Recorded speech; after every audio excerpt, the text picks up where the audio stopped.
What is up, all of my beautiful freaking people? Welcome back to another episode of FML Talk.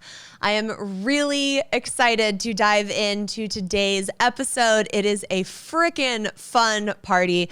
So sit back, grab a drink, and welcome to FML Talk. Oh my God. Wait, how old was the other girl? 19. Can you believe that shit? Hey, this is Gabrielle Stone. Good book? He did what? 48 hours? What a dick. Yeah, but have you seen all the photos on her Instagram? And this is FML Talk. Oh, no, she didn't.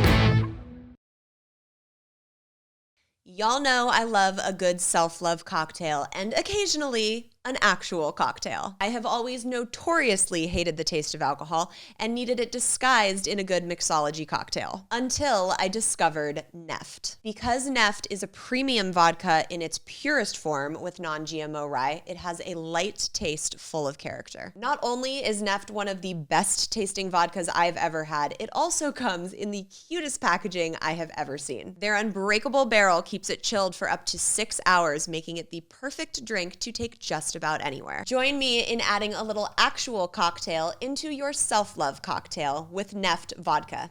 Cheers!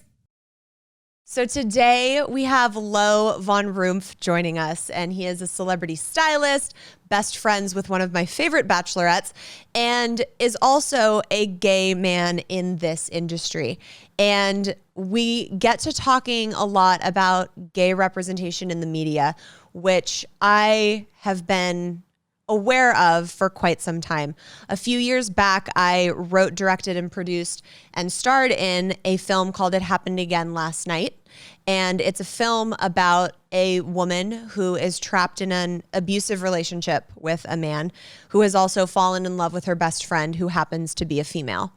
And when I was writing this with my co-writer on the project, it was really important to us that we were viewing these characters in a very real sense. I feel like so many times in the media we have the funny gay neighbor or the gay best friend, and I really wanted these characters to exist as normal people do in the world and in the space we were creating, also being part of the LGBTQ community.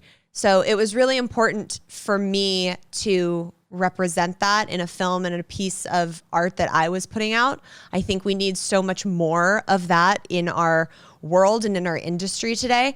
And Lo and I get to chat about that. And he also, you guys, has one of the most ridiculous FML stories I have ever heard, much less had on this show.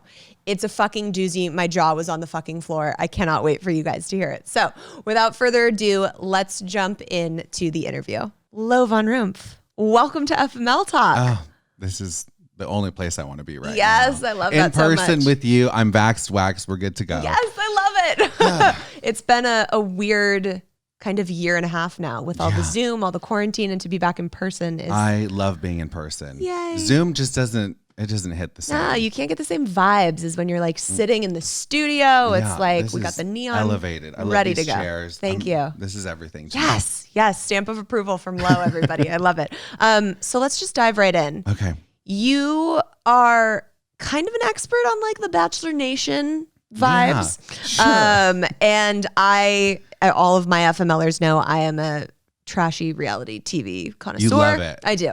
And The Bachelor is up there. Bachelor Paradise, you know, it's my jam. And you are best friends with my all-time favorite Bachelorette. Oh, the Canadian Maple Delight? Yeah. Caitlin Bristow? Yeah, she holds my number one spot. She's my favorite Bachelorette too. And to be honest, like I love the franchise. Not too familiar with it though. I'm friends with a lot of the people. I'd love to say I'm an expert, but I mean I've watched a little bit here and there. But more so, I guess because of Caitlin, I've submerged myself into that world. Right. And Jason, and then I know a lot of the people from the franchise. Yeah. Is that what you call it, a franchise? Yeah. Oh, totally. So were you guys friends before she went on the show? No. Oh. I actually met her after.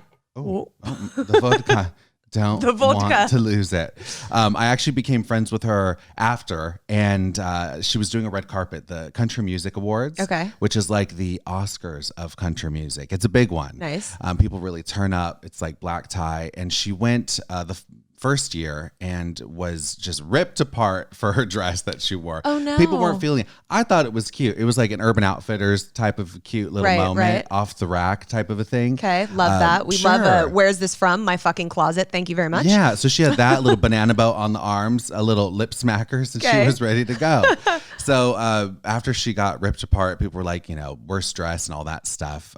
Then I came into her life and she said, Lo, I love what you do styling wise. And I had styled her for a few like red carpet type things before, ready to wear stuff. Yeah. And she's like, I want to turn up at the next Country Music Awards. I love it. I want to be best dressed, which she was. Oh my God, and that's it was great. amazing. It worked out. Everything worked out. So I ended up dressing her for that. And then, within, I think 30 minutes of our first actual fitting meeting in person, I was like, I think you're my soulmate. I just love you. I just fell in love with her. She's so sweet and she's good people. Yeah. So it was kind of nice to have a friendship, but also a client at the same time, which is tough, but for some reason, her and I can navigate the waters great. I love that. You're literally like her fairy godmother. You just came in and bippity boppity booed her ass. Yeah, sure freaking did. Yeah. So, and she trusts me, and I know like her style, what she loves, doesn't love. So now it's just been fun. And I feel like she's transformed now. She's a little fashion queen. Nice. She doesn't need me anymore. Well, sort of, but I love that. I love when really beautiful friendships can bloom out of working relationships. That's like some of the best kind in my life that I've found. I have that with my producer too. Yeah. So did you ever go back and binge her season of The Bachelor? I sure did. Oh my God. It was the best one that there was, dude. Well, I feel like she's a maverick, a trailblazer. Yes. Because the whole controversy with her was that she had slept with both dudes. Yeah. Right? God forbid a woman like test the waters before she gets engaged on national television. Test them all. Drink all the water you want, in my opinion. I love that she did it. But now I think she got a lot of pushback back then. But I think, what was that? Like 5-6 years? I don't even remember. Like imagine her season airing today. I feel like it would be a totally different, like it would be an empowering thing as opposed to slut shaming someone on national TV. Absolutely. Yeah. Now I feel like women would be like, do you, boo? Right. So she was ahead of her time. I love that. And it was my favorite season. I loved it. Yeah, me too, by far. So tell me about how you got into styling and how your kind of career path has shaped. Like, how did you? A mess. As he takes a giant sip of his vodka. Okay, so styling for me, well, I started, I'm 32 years old now. I started, I'd say like 20, 21, so a decade and some in the industry, but it started kind of by accident. I didn't want to be a stylist. I didn't have intention of doing it, but well, I guess the thing is I was doing like modeling gigs and stuff back in the day. And this was like 16, 17-year-old Lo. And at that time, like being a Hispanic little mixtration that I am, wasn't the vibe. It was like Abercrombie and Fitch, corn-fed, like white dudes. Right. And I just wasn't fit in that mold. So I knew my modeling career was going to end soon because I'm not booking shit. Right. But I booked one gig for a denim campaign and I was like with Wilhelmina Models at the time. Anyway, I showed up, the stylist wasn't there. The photographer was over it. And he's like, where's the stylist? Everybody else was there. And so I just was like, I can style it. I have a strong styling background. Stop. I'd never styled in my life. You're like, don't send me home from this fucking job. I'll do it myself. Yeah, exactly.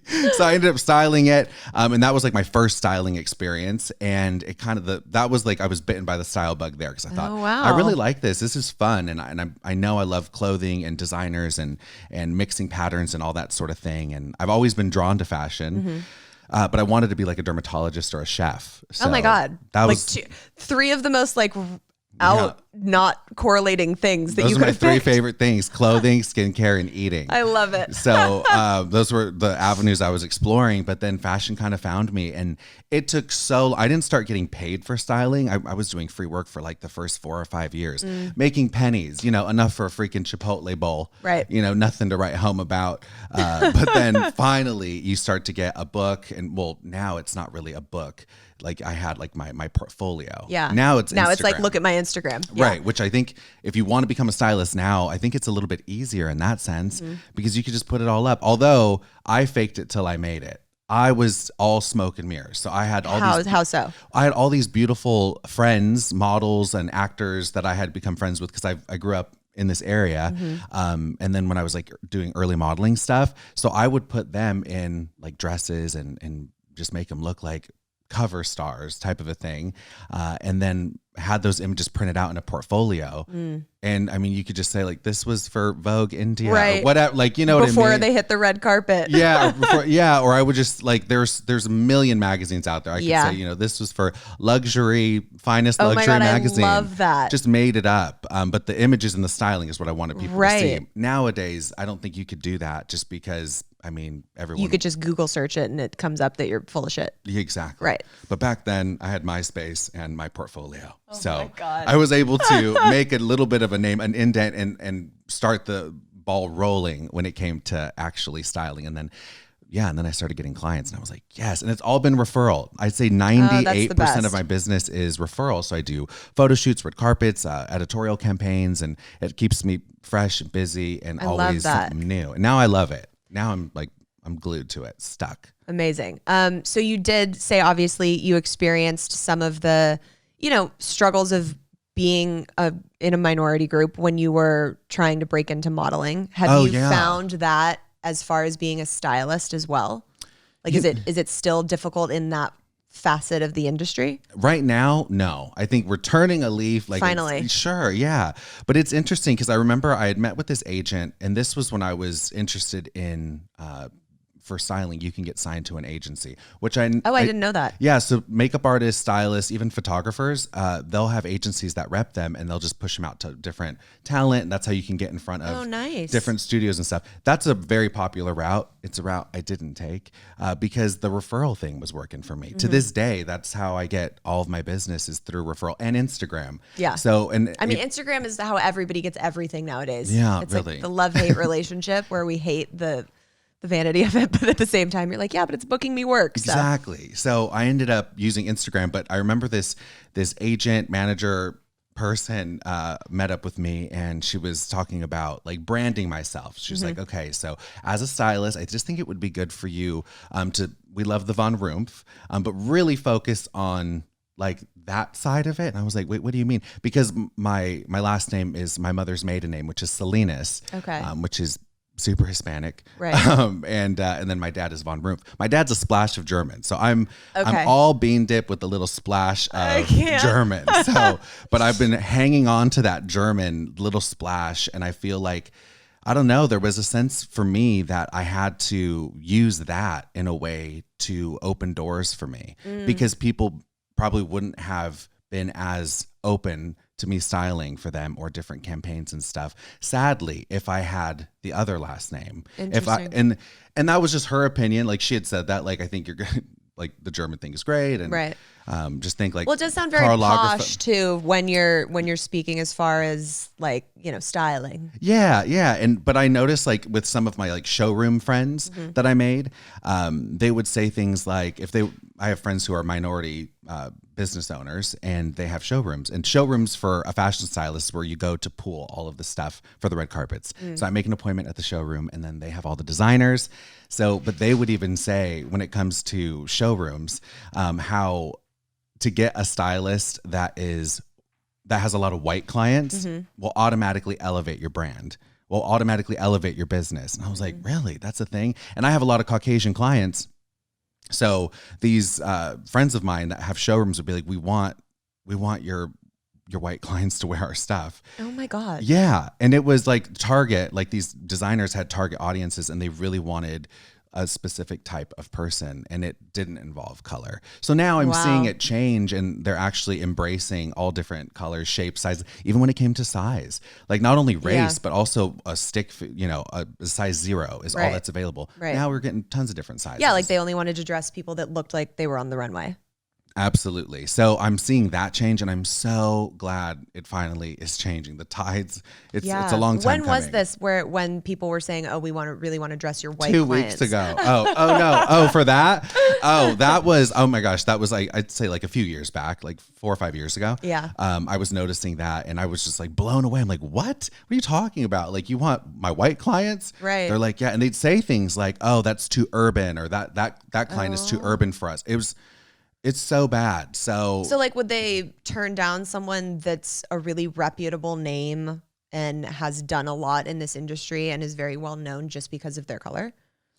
Or it was like everyone that's at the mid-level, we just prefer the white clients that are at the mid-level. I think that once you get to a certain level of fame, you know, then they were just happy to have someone dressed. But if it is mid-level or someone they didn't even know about, that could be a big deal. It's just not a big deal in this country, you know? So I think that was where there was a little bit of, and they would never say it's because of race.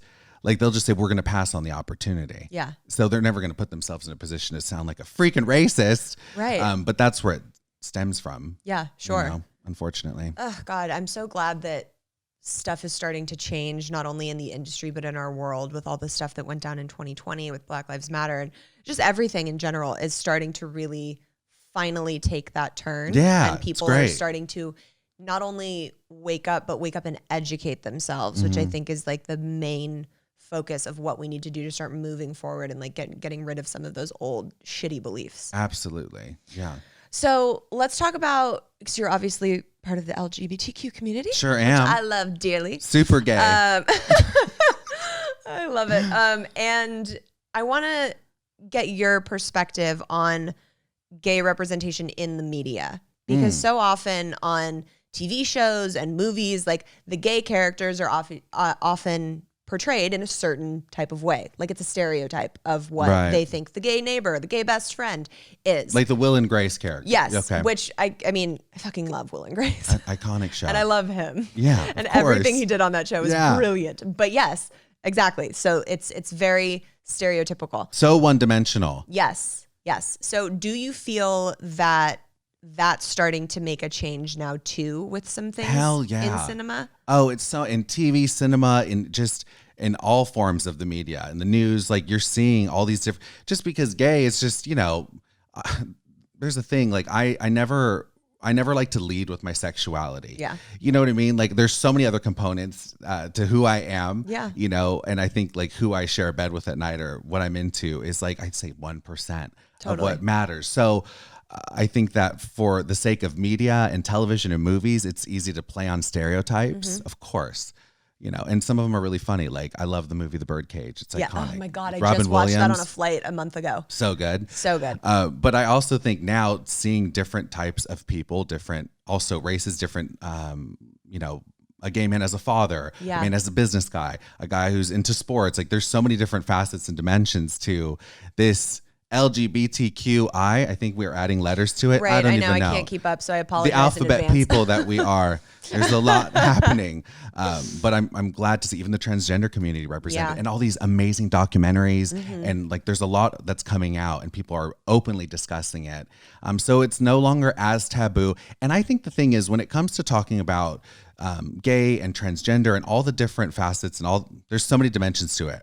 But I think people just get uncomfortable with it because you don't want to say the wrong thing. And nowadays, your ass is going to get canceled if you say the wrong thing. I will be open and say that I feel that way too. Yeah. And I have many, many gay friends. I've done projects that, you know, represent that in the media. And I still, when I go into things, I'm like, oh my God, am I going to say the right thing? Like, is it appropriate to say this? Is it not appropriate to say that? Like, did you ever see that clip of, what's his name? He always fake laughs and he's a good host, but he's a lot. Not Kimmel, Fallon. Fallon, yeah. Jimmy Fallon had RuPaul on his show. Oh yes, I know. Yes. And it but was still, like, tell me. it was like, okay, so I guess RuPaul was promoting RuPaul's Drag Race Yeah. and RuPaul had been named like the biggest drag queen and it was the cover of, I forgot what magazine. So Jimmy like brought out the magazine, was like, look at RuPaul, you're like the #1 drag queen or something like that. And RuPaul's like, a drag queen, and you just see Jimmy's face like, shit. Did I say the wrong I'm thing about on to national lose television? my career. Like maybe drag queen's not a right word to use. Right. It ended up being fine. Like she was totally messing with him. But it just was really funny because that is just goes to show like the feeling you could have when you have those conversations or even just mess up and say the wrong thing. Totally. So when I wrote Eat, Pray, FML, I have a sentence in there that talks about me becoming friends with this gay guy at one of my hostels. And I say, I love my gays. And I had to go to all of my friends in the community and be like, is this okay? Is anyone going to be offended by this? Is it fine? And there's been a few people in reviews that have mentioned it, but they're all fucking like, you know, Beatrice from Ohio. Like they're not even part of the LGBTQ community. Yeah. But it's that cancel culture. It's a real thing right now. I look at it like if your heart is in the right place and your intention is good, then we're going to mess up sometimes. Right. It's kind of like saying it's a terrible word to describe people with Down syndrome. We know I don't even want to say it, but it's the word retard. Yeah. It's so offensive. Yeah. But I remember using that word back in the day as like a teenager and not even realizing that word is so loaded and so offensive. Yeah. So yeah, those type of things. Like I've been called a faggot many times in my life. Now, I mean, that doesn't have any effect on me at all at this point, just because I've heard it so much. No, but it's still the fact that there's people that are still saying it is ridiculous. Yeah. But I even think with certain people that I know, or I've met, that word is not as loaded. So they didn't even understand that there's a lot of negative connotation with it. It's actually super hurtful. It's hate speech. It's not a nice thing to say. So I guess it's just a learning curve for people, on certain words that we can use. And just, again, the more we talk about it, the better it is, I feel like. And we're putting out in the media, I think they're doing a way better job of doing that. Absolutely. Because Hollywood is so gay. It's so, everybody's so gay. Yeah, we're all gay. Even the people that you don't think are gay. They're gay. Are probably gay or have been in some way in their life. Speaking of that, taking it back to Bachelor for a second. Sure. What did you think? Speaking of gay. What did you think when Colton came out as being gay? He did? Oh my God, you haven't heard? You're like, no. It was like all over the news. I mean, good for him. Yeah. Live your truth. Living in the closet or just shrouded in shame sucks. Well, and that's tough to be the star of a show, which at times has been looked at as misogynistic and, being like, I'm the cream of the crop that's been handpicked to find myself a wife and then to come out as gay. Like, that's a big fucking deal to have the balls to like open yourself up to, I'm sure, a lot of criticism in that sense, when that should be a time where you open yourself up and are embraced and accepted in a warm way. Yeah. But because of the circumstances, I'm sure he got a lot of backlash from it. Oh, yeah. Well, and it's crazy to think about it just because, we're in LA and I grew up over here. So gay and all different races. And I mean, I'm a minority gay myself. So I'm just used to friends of like, it's a rainbow of friendship that I have of all different colors. And but for a lot of people, like in the middle of America, like that's their first time like having someone on television that they're watching, or someone that they're so familiar with, that's a straight dude coming out to them. Mind you, I'm sure there's a lot of gay people in those small towns. They haven't come out yet. Right. There's a statistic like 1 in 10 or something like that. I'm sure are gay. But anyway, so I think that of course people were like shaken to the core when he came out, but also he was celebrated and people look at it like, it's brave to do something like that. Yeah. And of course he gets backlash. That's going to happen with anything though, with anybody. Yeah. Like, anytime you put your truth out there, there's going to be people who just don't fucking get it and don't want to support it. Yeah. And I think sometimes people will go the angle like that it was the motive, like why he came out, the timing and stuff like that. And I don't know what the situation is with him. Maybe it was a publicity stunt, just the way he did it. I have no idea. Yeah. Maybe it wasn't. Maybe he's just like tired of like not living his freaking truth. Yeah. Whatever it is, good for him for coming out. And I'm like, that's like one small little step for Bachelor Nation. Yes. They had a lesbian situation at Bachelor Paradise. I think that happened before. Yeah, with Demi. Okay. Demi. Yeah. Okay, great. Yeah. We got Colton. So I just think like the more we see stuff like that, it's just better because that's an actual representation of what's happening in the world. Yeah. That is America. Everybody's there. America's super gay and super colorful. And it needs to be represented on all forms of television. I want to know why we haven't had a gay bachelor or bachelorette yet. Incredible. How do you think that would go, though? Would it just be this insane, crazy party, or would people really like be able to show up and I think it would be awesome. I think, why not? I mean, sure, it'd be a big party. It'd be a little messy, but like the best kind of mess. It'd be way more fun. Oh, I know it's just a matter of time. I don't know if ABC will go that route. I think they tried something like that on like Bravo. I'm sure another network had tried it at some point. There was one a long time ago. It was like A Shot of Love with Tila Tequila on MTV. And oh my God, what a throwback. Right? And she was bisexual, so they had like guys and girls there. Oh, and it was fucking interesting to watch. Yeah, we need more of that. I think, it's baby steps. Having a guy come out as a gay bachelor. Right. That already like ruffled the feathers of America. So it's, again, slowly but surely. But come on, ABC, grow some balls. Let's go. Okay, I want now you to give me, not to put you on the spot, but Put me on that spot. putting you on the spot.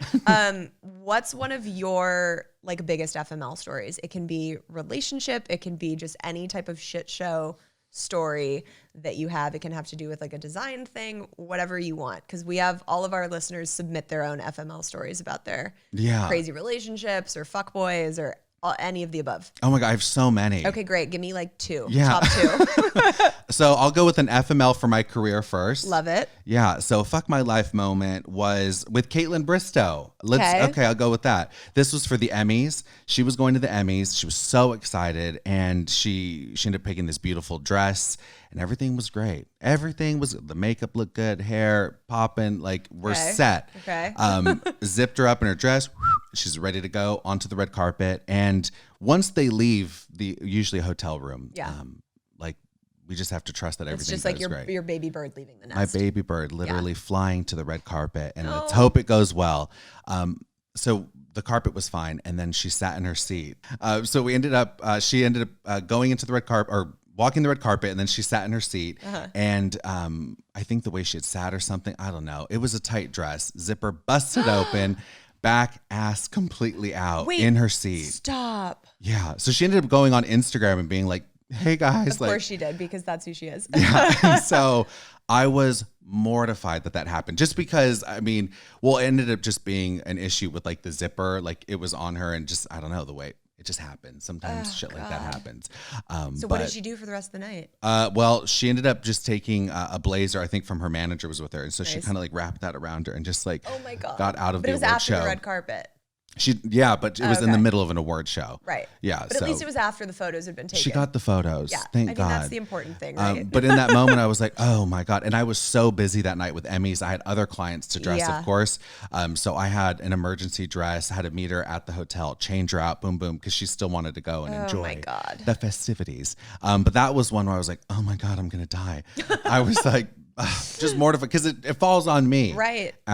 As the stylist. Yeah. So I guess that would be my career one, but you know, it happens, like stuff like that. Yeah. You just gotta, at least it happened to one of your good friends. We were able to laugh about it, and we had wine later that night. Great. And we're just Love cracking up.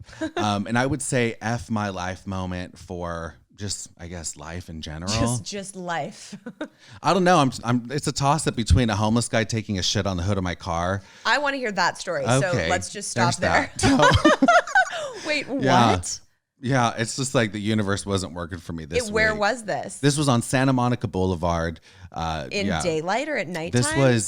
This was mid-morning, 11:30. Oh, it was a morning shit. Yeah, a nice morning dump. Got it. And this guy was wanting to clean my window, you know, one of those, the knock knock. Yeah. I didn't have any cash available. I usually don't have cash. He didn't have the chip. I could have gave him that, you know, but anyway, so I just said like, sorry, sir, like can't pay you right now. Okay. And I don't know, that just triggered him. He wasn't feeling that. So we were stuck in gridlock traffic, by the way, on a very busy street. So there was no like going anywhere, not left, right. There was cars on both sides, front and back of me. So anyway, this disturbed individual, he gets on the hood of my car and he just holds on to the main windshield. Shut the fuck up. And he pulls down his pants and he just takes a freaking dump, and he's just like pushing it out, and I'm dying screaming. Right now. I was I'm gonna throw up just thinking about it. Oh my God. Anyway, it's a lot. Takes a dump, and then and it's just there, and then he just hawks a loogie and just spits it at my window, pulls up his pants, and calls it a day. Just went about his business. Oh my God. And I'm just like sitting there like, oh my God. Just like, is anyone watching this? People were watching it for sure. I'm sure it's online somewhere. Oh my God. But yeah, that happened. Wait, what did you do? Did you just keep driving and see if it would roll my off? Or God. did you go straight to a car wash? I went to a car wash, but as I was driving. You can't pull up and be like, hi, there's human shit on my car. Could you please clean it off? Drive through Shell station. Oh, that's the route I went. My God. So it was the drive through one. But as I was driving, you know, I started to pick up some speed. So it was just. I'm dead. It was the worst. So that was another like F my life. Like, why am I here in LA? It was already like a week. It was a tough day. And I'm like, styling was getting the best of me. Where are you from originally? Orange County, California. Oh, okay. Not too far. That shit doesn't, no pun intended, that shit does not happen in Orange County. No. Only it in doesn't. Los Angeles. Yeah. That's maybe just New York. Maybe. Oh, yeah. I feel like on a subway, for sure, people are taking dumps in those subways. Oh my God, that is so there's that unbelievable. moment that happened. I mean, there's so many of them, but yeah, that one wait, it kind was of a toss-up? shook me to my core. It was a toss up between the human shit and what was the other one that was? Oh, my other F my life moment.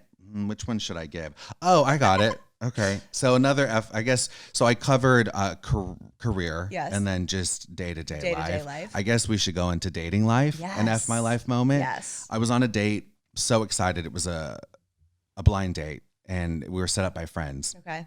So I go and everything was going great. And we ended up getting this dessert and it was like a candied apple. Uh-huh. Okay. So yeah, I bit into it. And again, really liked this guy. The company was just conversation. Awesome. Okay. So I bite into the apple and I don't know just what happened. Well, I do know what happened when I bit into this fucking apple. I have veneers, by the way. These teeth are not real. Okay.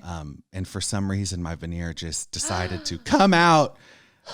My front tooth just came out onto the apple. And I was mortified because as I pulled it out, I realized my tooth was there with it. Oh my God. And the look on his face was just like, he was horrified. You're like, you can't have a poker face at that moment. No, you can't. No, I had a hillbilly face is what I had at that particular God. time. So it was rough. And so here's the thing. He had talked about how he's all about like natural beauty. And like, he's not someone who's like, like people that get Botox. He's like, it's just too much. Like, I just want to age naturally. Like wrinkles tell a story. Right. I was agreeing with him, but no, wrinkles tell a story, but like my story will never be told. Like I'm good with that. And also when it comes to like, you know, I got some veneers, I get a little filler here and there, you know, like I like to do some upkeep, but I pretended like I was all natural Mother Earth, just him shopping at freaking Whole Foods and can't. But no, I'm as fake as they come. So anyway, when that happened, I was like, oh God. He's like, oh my God, your tooth. So I don't know why, but I just decided because I was like, it's a veneer. And even though I had the veneer because I had chipped my tooth back in the day as a kid when I played football, I just didn't feel like telling him that because I thought he'd think I was just so fake or whatever. Okay. So I told him that I had a bone disease. And I said, oh my God, you went like the dying route. I'm dying. No, I just said I've been struggling with this bone disease. And then he was like, oh my God, like, thank you for being so vulnerable. And I'm like, oh my God, dude. Yeah. After that, didn't see him again. He actually was like, well, no, he wanted to. He was like, how's the bone disease and how's everything going? And how are your gums? I'm like, this happens all the time. And so. Oh my God, Lo, I cannot. Yeah. So I just out of shame, I was like, and just lying to him. Because now I'm like, I can't commit to that. No, having this bone disease the rest of my life. So I never saw him again. But oh my God, if you're listening to this, I really liked you. Yeah, I really did. And I don't have a bone disease. I just have fake teeth. Oh my God. Anyway. I cannot. And so on there's that note, this has been so much fun. I feel like we've covered every like good topic. Did. Some race, we got some gay loving in there and a missing tooth. I love it. And Bachelor. All we've ever needed. Can you tell everybody where they can find you and stalk you on social media? Oh yeah. Okay. So on Instagram, and I just joined TikTok too, which is welcome to the dark side. Do you love it? I actually hated it when I first joined, but that's where my business has done the best. So really? I've like learned to love it. I'm so new to it. So I have like 2 videos posted. I'll give you like the down please dirty. Do. So on TikTok, it's the Lo Life Pod. That's the podcast that I have. It's called the Lo Life Podcast. You can find me there every Thursday on Apple Podcasts, Spotify, anywhere you stream your podcasts. And then on Instagram, it's at StyleLVR, StyleLVR, which are my initials, acronym for lover, but it's also my initials. Love that. Yeah. Thank you so much for being here. This has been fucking so much fun. Oh, I love it. Thank you for having me. I'd love to come back. Yay. I want to thank Lo so much for coming on and gracing our show with his hilarious perspectives and ridiculous stories. Now we are going to take a turn and jump into your FML stories. Hi, Gabrielle. My name is Katie, and I'm a 36-year-old divorced mother of a beautiful 6-year-old girl. And my FML story is about how I became best friends with my ex's ex-wife and how we use our story to empower women to squash narcissistic men that purposely pit women against each other. In 2018, my ex and I ended our almost 2.5-year relationship over a drunken argument one night. I moved out and we had a continuous relationship for about a month where we were working through our feelings and working through the breakup. Unbeknownst to me, he had gone on Tinder and had met another girl who was local to my area and had started dating her. I quickly found out through Instagram that the two of them were together and I had confronted both of them. After the confrontation, I stopped communication with him altogether and found out a few weeks later that the two of them were engaged. Their relationship lasted for probably 6 months total, with a marriage, divorce, and a baby on the way. I received a phone call from him the night he decided to leave her, or so I was told, but really she left him, with a story of how horrible she was and what a crazy woman she was and how I should be back in his life. We became friends again, and slowly that friendship turned back into a relationship, and I think it was just us falling back into old habits. With a baby on the way, I was pushing to have a relationship with his ex because I knew I was going to be in the baby's life, and there was no movement from him. I was never allowed to speak to her, and we were always kept apart. I grew suspicious over time because he was constantly hiding messages from her and not allowing communication even after the baby was born.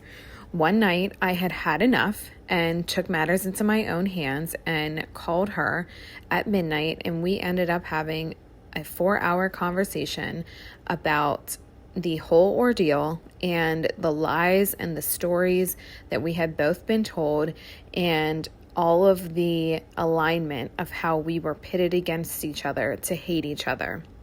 Needless to say, he and I are no longer in a relationship, and she and I have an amazing friendship, and we continue to seek out opportunities to be an inspiration to other women, especially women that have to co-parent after a divorce, or even if you find yourself in a situation where you are co-parenting with a narcissist.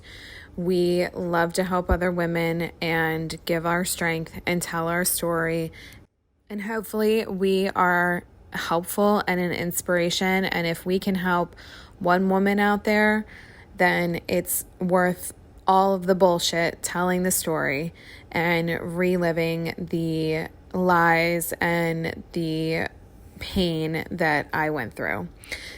Thanks for having me on FML Talk. Bye. What a fucking awesome story. I love when women can come together and it totally negate all the bullshit a man has put them through.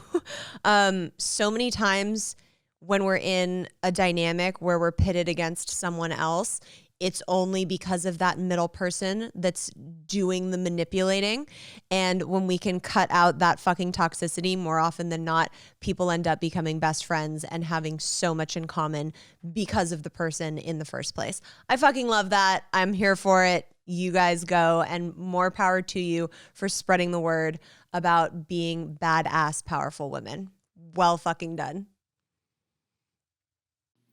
Hey Gabrielle, it's Andrea, and this is my FML story.